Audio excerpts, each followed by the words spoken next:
Oh, hello and welcome everybody here from Auckland, New Zealand. My name is Scott Mathieson. It's 7 a.m. here in Auckland, and it's early winter, so it's still dark outside. So good evening to you, or good afternoon, or even good morning if that's where you are in the world. I can see there's a lot of people from Europe and the UK and Ireland here, so welcome. We'll probably start this in about another minute. I just want to make sure all my panelists are on. So I'll just do a quick whip around. Joe, are you here and with us and visible? Yes, I'm here. Hi, Joe. Nassim? Hi. Hi, everyone. Yes, I can hear you, Scott, and see you. Fantastic. And Paul in the UK? Yeah, I'm here, all sunned up. I'm getting a tan. I'm getting a tan in the UK, which is unusual.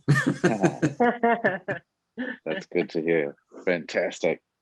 All right. Well, look, I can still see some people joining, but I think time is short for everyone. So we've got about 40 minutes, and we want to get into it and give you as much information as we possibly can about how to move to New Zealand.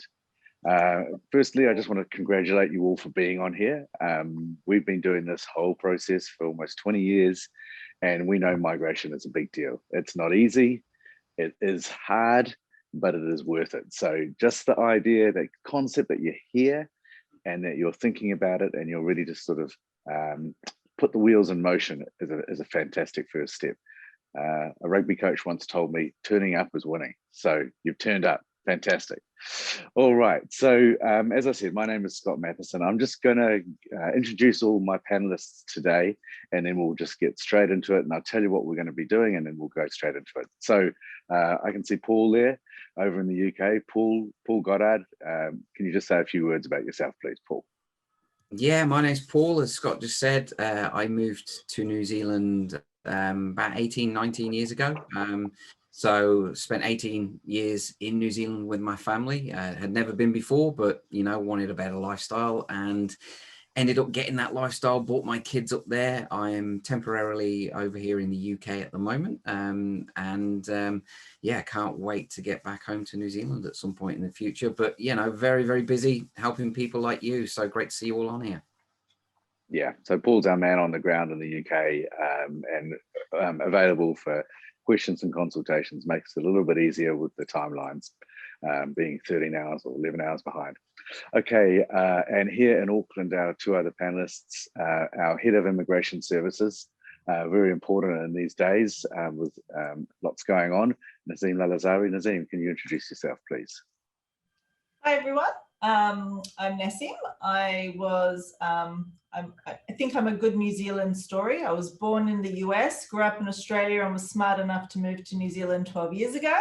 I've been working in for 10 years now. I originally studied law, and I'm a licensed immigration advisor for New Zealand. So I've been helping literally thousands of people over the last 10 years make the move to settle into New Zealand. Thanks, Nassim. And yeah, that is not an exaggeration, literally thousands of people.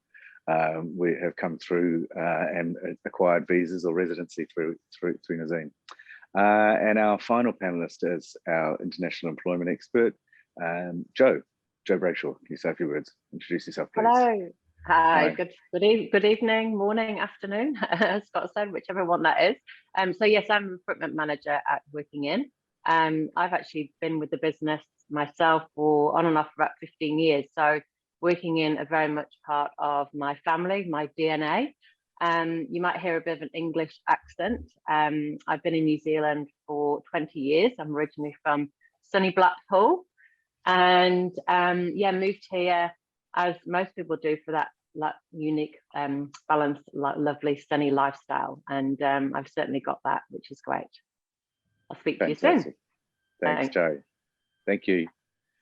Yeah, so before I sort of get into the guts of this, I'm assuming that everybody here already knows about New Zealand. We're not here to tell you about why we enjoy living here. We assume that you know that we've got a very good lifestyle, that, you know, we don't spend huge amounts of time commuting, or some people do, but we don't, you know, and there's you know, basically a really good work-life balance to be had down in New Zealand. So we assume you know all that, especially if you're an outdoors person, you know, you'll love it. I think New Zealand has the 7th most longest coastline in the world, unbelievably. There's a lot of beaches and there's a lot of mountains. So that sort of stuff is we just take for granted. What we're here to do is to tell you, or help you, give you some guidance on basically how to move here. So it's a very unusual time, obviously, with COVID. And we do want to say COVID is not the reason to move, because we are essentially COVID free. That may not always be the case. This is about immigration. This is about migrating. This is about moving yourself to a new country. And if you do the work, I promise you this, if you do the work and if you do the research and if you make the decision that you want to move here, then you will have a good outcome. That is almost always the case with people who move to New Zealand. But it's really important that you understand what you're getting yourself in for, and what the move's like, because it does take time, it does cost money, but once you're here, you're here. So what we're going to talk about today is really the immigration process mainly, and the job process. So in order to get a visa in New Zealand, you do need a job offer, and it's called the Catch-22. And it's really, really important part of the entire process, and it starts everything off. Paul Goddard talks about this a lot. Maybe Paul, I can hand this over to you and you can say a few words about the Catch-22. Yeah, the Catch-22. We're already seeing people type questions in about, you know, trying to get a job offer in New Zealand. And the Catch-22 basically exists because the immigration system requires, you know, virtually everyone to have a job offer before they can apply for a visa. And then you immediately face this big hurdle of, I can't get a job offer because I haven't got a visa, but I can't get a visa because I haven't got a job offer. And if you put yourself in the employer's shoes, it's really easy to understand why that happens. Because if I'm an employer in New Zealand, and you know, Scott, we've sat with employers on many occasions, and they get lots and lots of CVs from offshore, and those CVs usually get deleted or thrown away because the CV doesn't tell the employer that you're ready to move, that you're going to get a visa, when you're going to get a visa, how are you going to get a visa, what does the employer need to do. There are so many reasons for the employer not to engage with you. And I think I was reading just yesterday, the success rate for people who just fire off CVs or apply for jobs online is something ridiculously low, like between 2 and 5% of people doing that actually get an interview and job offer. So you've got to think about the Catch-22, and you've got to know how to get around it. And, you know, that's what we help people with. I'm surprised that 2 to 5% of people get an interview, to be fair, Paul. But thank you. Yeah. So look, I think that's even though we've got a critical skills shortage list, a critical skills shortage right now, the mindset of employers is also, look, we can't recruit internationally. Now that is not entirely the case, and we're going to talk to you a little bit about that, because we're actually bringing a lot of people through. Can I just pause there for a second? Someone's just reminded me that I didn't introduce myself or working in. So very quickly, my name's Scott Mathieson. We've been doing this for 20 years. Working in is the business, working in New Zealand. We love this industry. We used to run expos in the UK, in London, Manchester, also Dublin and Johannesburg, and thousands of people would come through the door and find out about migrating. We've run the immigration business since 2009. We've got a team of about 35 people here in Auckland. And really our whole aim is to make the move as easy and possible for you, because there are a lot of fish hooks. It's what we love doing, and it's why people like Paul, Joe, and Nassim have been with us for so long, because, you know, we just enjoy it. We're kind of happy helping people move to this amazing country. So that's a little bit about us. We do have pedigree. There's about 50 years experience on this webinar today in this particular area. So Paul's just mentioned the whole aspect of the job before the visa, or the visa before the job. Nassim, our immigration expert, you've seen quite a lot of changes over the last year because of COVID. Can you give people an update, especially people who are skilled? Because the way that our government is talking now is, the doors are open for skilled people, but if you're not skilled, then it's going to be a little bit more challenging. Nassim.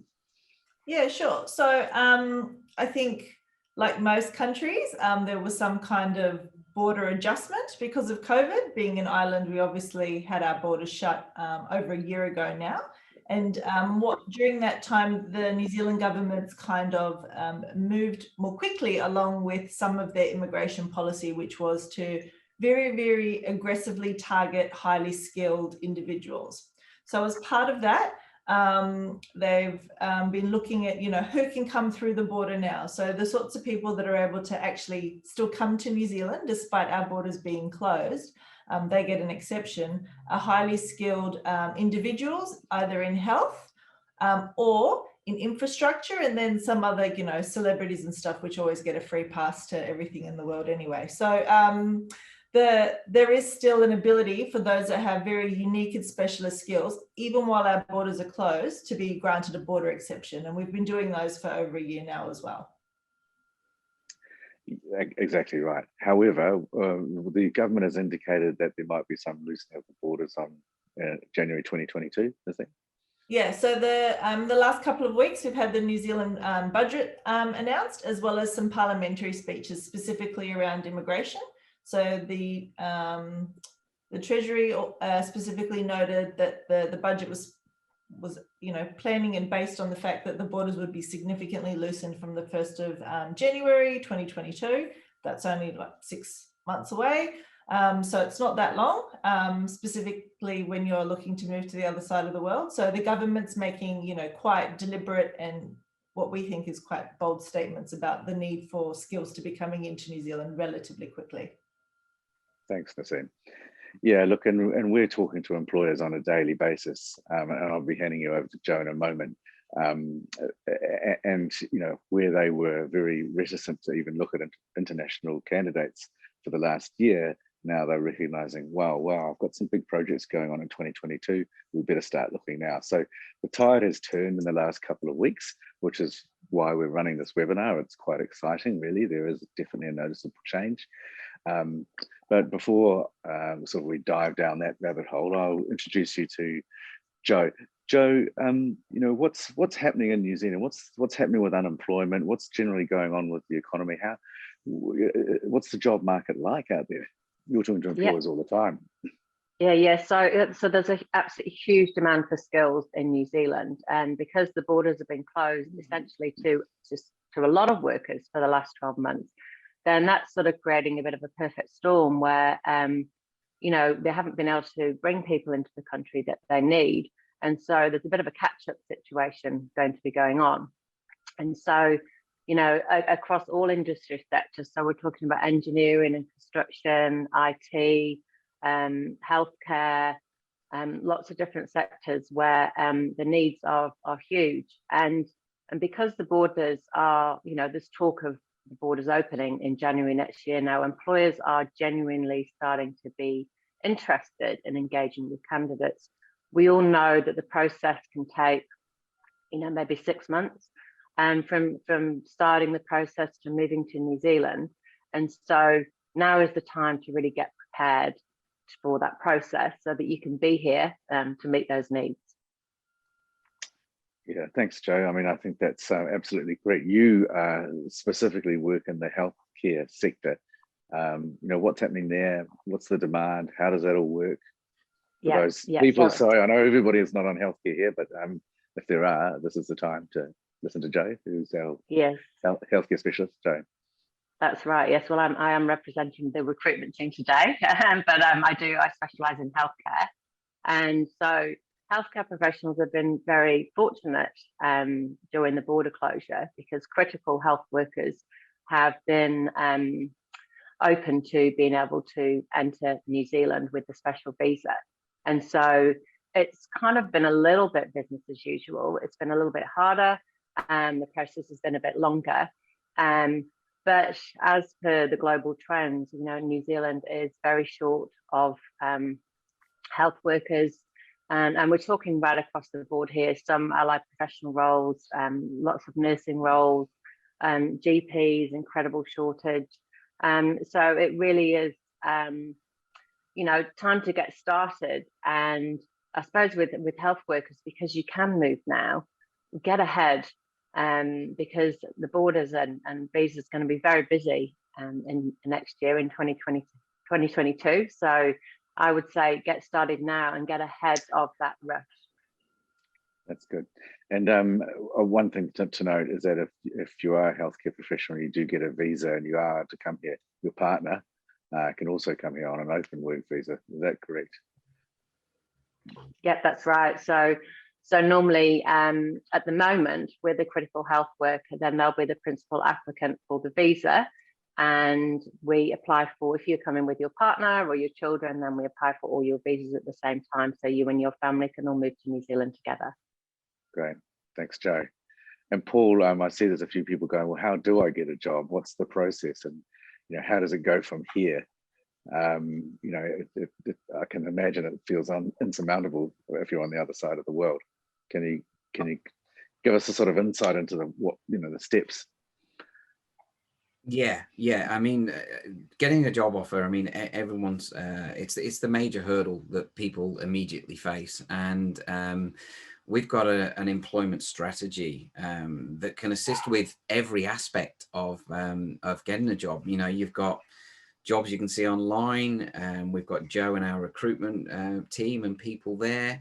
There's the hidden job market. There's the jobs that you can't see, which in New Zealand can be 60 or 70% of jobs that are actually available. You can't see advertised online. If all you're doing is looking at jobs online, then you're just seeing a snapshot of what's available. And as you said, Scott, actually, I just Googled that fact. It's actually 1 or 2% that succeed, not 2 to 5%. I got that one wrong. So it's if all you're doing is looking at jobs online, then you're missing a trick. And what you really need, the key to a successful strategy, and I could talk about employment strategy for hours because it's a big part of what we do.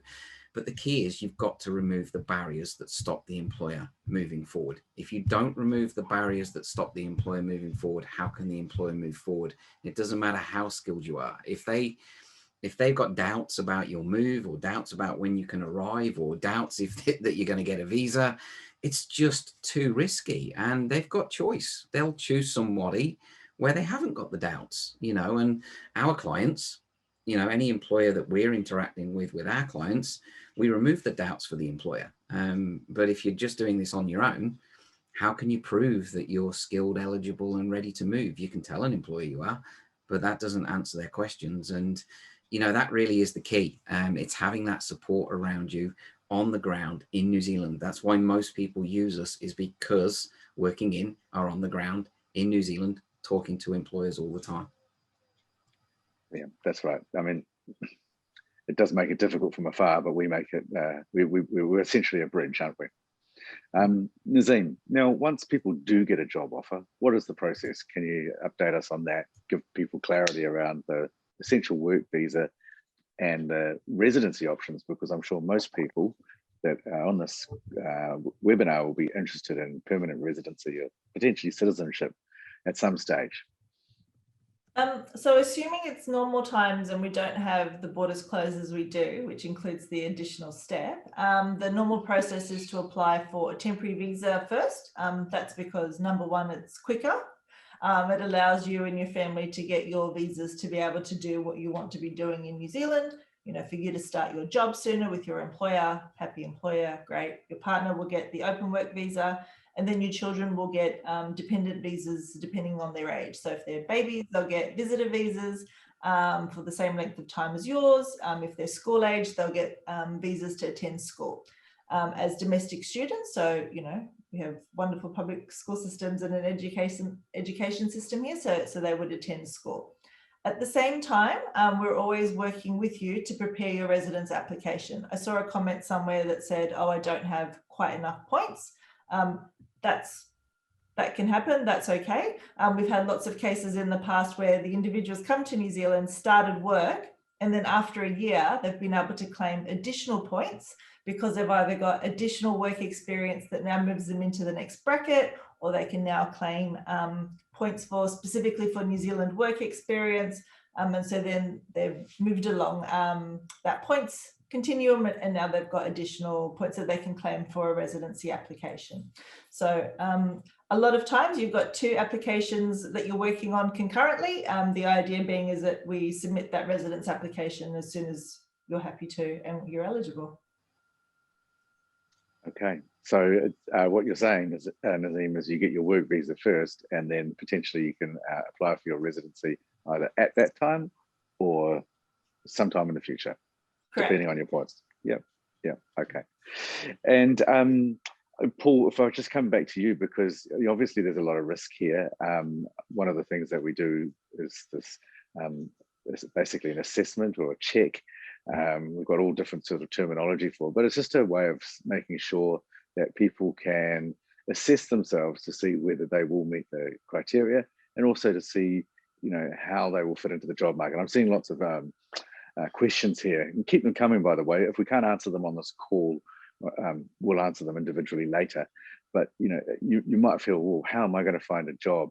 We can provide a report about your specific skills for the New Zealand job market. Can you take us through that report, Paul, how that works, what it costs, so that people have got some sort of, I guess, next step? Yeah, absolutely. I mean, it's the most important first step. If you want to do something to make this move happen, and the reality is you have to do something to make it happen. It doesn't, jobs don't just fall out of the sky. And so what you actually need is a roadmap of how do you get from where you are to where you want to be, which is ultimately settled in New Zealand. And we take people through 4 stages, get you ready for the move, help you get a job, do the visas for you, and help you settle and stay when you get to New Zealand. But, as you've said, Scott, there's so many people asking questions here. I'm sure that everyone on this webinar tonight has got lots and lots of questions. And so the only way to get the answers to all those questions is to have a full assessment and report, which also includes, a full 45 minutes to an hour with me once we've got all the information from you. And, by the end of that call, you will be crystal clear. These are my options. These are the steps I need to take. These are the hurdles I need to overcome. This is how I overcome them. These are the timeframes. This is the budget I'll need. There are so many questions that you need answers to. And the internet just doesn't give you those answers. The internet is just pages of information. And what you actually need, this move is so important that you've got to do it properly. Get an assessment, get a consultation, get the answers you need, and then you can decide how you move forward, and you can do it with the confidence that you're actually on the right track. Your other alternative is sit on the internet, go round and round in circles, and actually don't move forward. True. So, Joe, once somebody's done their eligibility assessment and had their consultation with Paul, what's your process from an employment perspective? Yep. So I would arrange another consultation with the candidate, and that's really an informal interview. And so during that interview, I'm talking to you about, really getting underneath what's your motivation to move to New Zealand? When do you want to be in New Zealand? Talking more about your work experience, more about your technical skills, where do you want to live in New Zealand? So it's all about that whole understanding you and your situation, as well as your work experience, so that I can match you with the right employer in the right location. What we're doing in that process, you've obviously gone through that eligibility assessment, and then what I'm doing is really making you job ready. So getting you into a position where we can present you to employers. So by that point, your CV will be all polished, and I'll be able to create a profile for you, so that when I put you forward to an employer, it's giving you the best possible chance of being considered for interview. Paul mentioned earlier on about those barriers of employers seeing a CV randomly come in from overseas, and they'll just bypass it. Well, what I'm doing is actually removing all those barriers and taking you straight to the team that are making decisions on who they're going to interview. So we're removing all those issues in that process. So we're giving you the best chance of succeeding. You know, I'll be your advocate. I'm then following up with the employer and chasing decisions and keeping things moving forward. And, you know, obviously in the same time zone, we've got the relationships here in New Zealand, so it gives you a huge advantage. Yeah, this is assuming that everybody meets the criteria. So that's an important start. We've got to know basically who you are and what the roadmap is for you as an individual, especially from an immigration perspective. So Nassim, sort of following on from that, what are the sort of things that trip people up that they don't think it's going to trip them up? And what do people, and second question, what do they need to start preparing for now so that this delay doesn't just continue on and on and on? I think the first and second point are actually sort of intertwined a little bit. You've got so many documents that you actually need as part of an immigration application process. So if we're trying to claim that you have specific skills or you meet a specific part of immigration policy, we might need, you know, all of your employment references. We might need copies of previous, I don't know, employment contracts, position descriptions, qualifications, certificates, transcripts. And if you don't have all of that in the right format now, it can take time to get, which sort of links to the second point. So with COVID, we've noticed that you've got lots of institutions that are either shut down or working at, you know, reduced hours. Trying to get copies of things can be a bit of a nightmare. You finally get through to someone who's like, oh yeah, we've received your request, we're going to send it through, and we're going to send it by snail mail, and then, you know, the post isn't operating as well as it could. So it can take a lot of time. And that can be a little bit frustrating for people who need something now. So the sooner you start that process of preparation, the less pressure you've got on yourself, the more calm the whole move's going to feel, because you're getting everything that you need in advance. You're getting ready, you're being prepared, so that when you do need to, you know, pull all of your documents, you go, well, I've got them all here already. I don't have to now start scrambling. Yeah, look, and those qualifications seem to be something that is slowing down the process for many, many, many people, isn't it? And particularly, Joe, you know, the nursing registration where they've got to get the original documents, the original degrees. That's the case, right? Yeah, so that registration process, I know, has been particularly challenging in the last 12 months. And so if you are a health professional, there's a different regulatory board depending on what your profession is. So if you're a nurse or if you're a physio, if you're a doctor, so there's various different boards in New Zealand, and each of them have their own process, which means getting your documentation verified. And so as Nassim was saying, you know, getting all that documentation together has been quite hard in the COVID environment. So there's lots of people that have experienced significant delays in being able to proceed with that registration process. You know, what might normally take 3 months from start to finish, it can take 6 to 12 months. And so what I will say is if that you do need registration for your particular profession, then get onto that straight away, because that's something else that employers will look at. And it's a way also for them to see your level of commitment. If you're already doing that process, then it shows them that you're committed to moving to New Zealand. Exactly. Yeah. Okay. So both of those comments from Nassim and Joe are really helpful. You can actually start preparing now, especially around things like qualifications, getting all that stuff in order. Maybe you don't have your birth certificate. You know, if you talk to Paul, there's a list that he can give you that will tell you, hey, this is what you should start working on. Actually, Paul, on that note, look, we're up for half an hour now, so we really just want to start winding up. You know, what do people need to start doing now? I mean, obviously, we're a service-based company. We charge fees for stuff. We don't charge exorbitant fees, otherwise we wouldn't have been here for 20 years and, you know, inundated with business in these busy times. So, you know, what can people expect to pay? But also with that assessment, you know, it's a very small fee up front, isn't it? And that's their insurance policy. Can you just take us through that whole process, please? Yeah, so the initial step with us is to have the full, you know, hour-long consultation and assessment and everything else. And it's a lot of work, you know, because it comes through me first, and then we pass it to Nassim and the visa team, and then we pass it to Joe and the recruitment team, and then we come back with a report, and then there's the call with me. So the initial fee we charge for that is £150, you know, in a scale of what you're going to be spending on relocating to the other side of the world. It's absolutely nothing. You know, we've done literally thousands and thousands of those consultations. I personally have, and not once has anyone ever turned around and said the consultation wasn't worth it, or I didn't learn something, or I didn't, you know, for most people, it's the one thing that they like, if I hadn't have done that, I wouldn't have moved forward, and I'd still be sitting on the internet looking at pictures of New Zealand.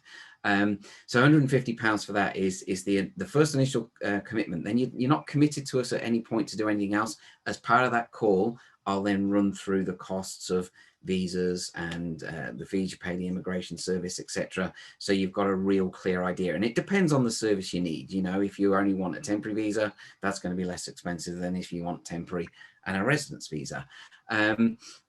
But, you know, we also know that, you know, some people might say, hey, that sounds great, but I'm not quite sure yet if I want to make that first leap. So that's why we're offering, you know, as part of this webinar, anyone who wants a free 10-15 minutes with me first, before they spend anything at all, you know, if you're serious and you're committed and you want help and support from a team like us, then I'm happy to spend that 10 or 15 minutes with you on a call and clarify your options, answer a few basic questions that might be stopping you moving forward, and then you can move forward and book and pay for the full consultation with us. That is the first thing to do. Literally either jump straight in and book the full consultation, that's fine. But if not, get a free 10-15 minutes with me, happily talk to you first, answer a few questions that you've got, and then you move forward. Thanks, Paul. Thank you. And Nassim, just to sort of a wrap up from your perspective, maybe summarising a few things that you've said. I think what's really key is that there is a huge demand for skills in New Zealand. Those that are skilled will continue to qualify to come into New Zealand. The process will continually be getting easier from here on in. I see lots of questions. What about my role? What about my role? The number of employers that call saying, hey, you know, we want help with recruiting people. We know they need visas. I need X, Y, or Z. It's actually been ridiculous in the last couple of weeks. As Scott said, you know, the demand from New Zealand employers has ramped up. There's not enough Kiwis returning. They're not coming and staying if they are coming. And so for you to be able to be considered, you know, for those roles, and for us to then be able to apply for that visa for you, you really need to get started, because otherwise we can't really move forward. And Joe. Yeah, so really just reiterating what Nassim and Paul have said, you know, it is about getting prepared. And so, you know, like you would do if you're looking for a job in your home country, is you want a really good CV. So get your CV up to date and have a look into if you need to get registration and what that looks like and how long that's going to take. You know, really think about what your time frame is for moving. What are your plans for your family or just for yourself? And get all those thoughts together so that when you're in a position to, you know, when you're talking to us, we're in a better position to be able to help you because you've done that initial thinking about what you're looking for. So you've got a bit more of direction in terms of what you want to do. Fantastic. Yeah, so look, we're going to have to wind up now. I mean, we could talk about this subject forever, and there's so many questions starting to come in. But you know what Joe and Nassim in particular have said around that preparation is key. So New Zealand's unemployment rate is 4.7%. Yet all these employers that we're talking to are crying out, calling us literally daily saying, can you find people? And it's the same people in New Zealand are sort of moving around the job market. So why the preparation is important is because when the borders will open, there will be a flood. Immigration New Zealand will be flooded with applications to process. The further along that process that you are, the longer it's going to take. So you're best to be first in. But we've got to understand whether, you know, we can place you, or we can put you in a job, or whether there's jobs for you. If you're an aeronautical engineer, there may not be jobs for you in New Zealand. Well, there could be, but there may not be. It might be a bit more tough than a nurse or a teacher, for example. So key for us really is to talk to Paul, to just spend a small amount of money to understand whether this is worthwhile for you. That small amount of money will give you the pathway. It just give you so much clarity and so much momentum. If you don't qualify, well, at least you know, and you only spent, you know, a relatively small amount of money, and give you something to work on as well. So that's the basis. That really works. It's worked for all our clients so far. It's a good stepping stone without a huge commitment, and you know, it gives you the chance to move down to this amazing country. So look, we're going to have to wrap it up now. There's dinners to be had all around the world, and maybe lunches, and for us, breakfast or coffee. So say goodbye. Thank you very much for joining us. We really hope to continue talking to you and welcome you to New Zealand in the future. Okay, so goodbye. Bye. Cheers, everyone. Bye. Bye. Bye. Thanks.